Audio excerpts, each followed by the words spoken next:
Hi, my name is David McConnell-Booher. I live in Fairbanks, Alaska. I've been here for 12 years, a little over that now. I work at First Presbyterian Church. We're part of the Evangelical Presbyterian Church denomination. I am the Director of Youth Ministry and have been doing full-time professional youth ministry since 2005.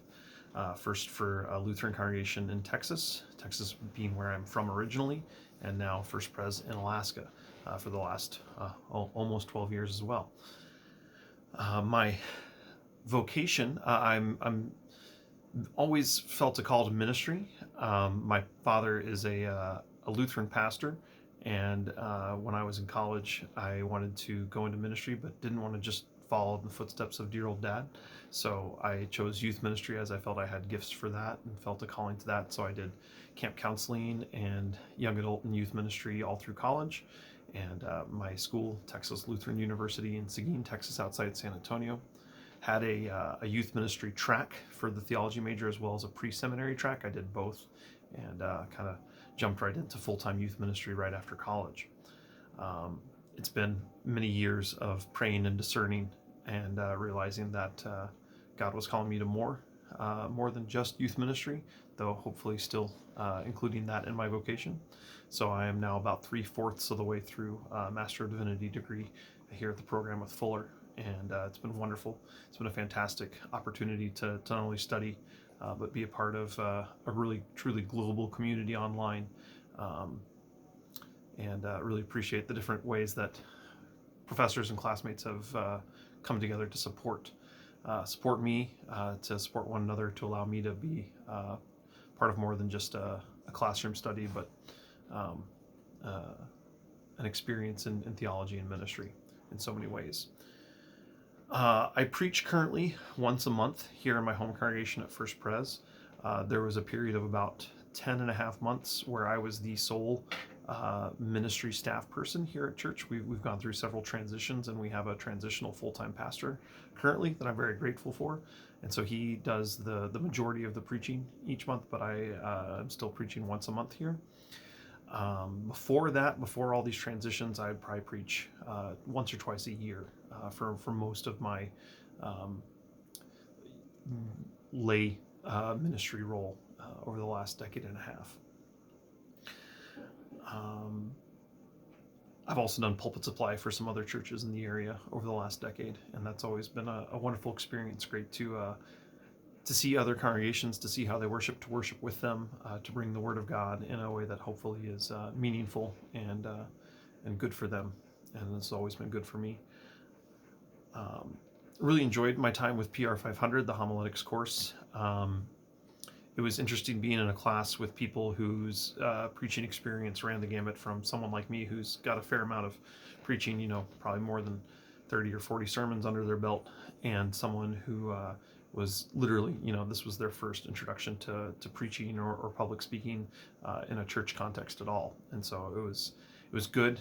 I think the biggest takeaway for me was learning to do the exegetical outlines and to, I'd always done exegesis of one kind or another, but to be a little more intentional about it and to have that framework. And the biggest challenge that I'm still taking with me after the course now is kind of bridging that gap between preaching from a manuscript and preaching from an outline.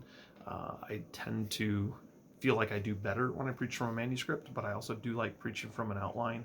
And so I'm trying to kind of master that tension in between, where maybe I do have certain sections that are fully manuscripted, but also give myself room to explore, to go elaborate on certain details as the Spirit leads and as I feel a congregation might need to hear. My hopes, concerns, and goals for the class. I hope to become a better preacher. I hope to learn more, especially about certain circumstances that require delicacy in bringing the word, but also my goals are to enjoy and to learn from professors, from classmates, to really get to stretch my homiletical muscles, as it were. I have preached on all the special occasions listed, including Easter. Actually, I've done a couple sunrise ecumenical services for Easter way back when, and I've done Christmas Eve a couple times, and I've preached at funerals and I've preached at weddings. The most challenging that I can think of, different challenges for different reasons, but the most challenging was a wedding for two students, former students of mine who are now grown up adults, but came through my youth ministry program, and it was hard just because they were good friends. And when it came time to give a homily at their wedding, I wanted to be both speaking from the heart, but not so loose that I would lose my place. But that went well. It was a lot of anxiety and a lot of prayer around the preparation and delivery of that sermon. But it was also strange that wedding's the only time that you're giving a sermon. And in my case, it was an outdoor wedding, and so the bride and groom were literally right here, within 6 feet, probably less than that, of me. And so I'm sitting here preaching to them, preaching somewhat about them and their marriage, and they're within arm's reach of me. So that was a real challenge. In general, I think funerals might be the most challenging, just because you never know what you're going to get with a funeral. I don't know other people's context. Our context, we're the first church in Fairbanks, Alaska, founded in 1904. We have a strong mix of folks, multicultural, multi-generational. We have strong connections to Alaska Native villages, and folks who have ties to the Christian and specifically Presbyterian churches there.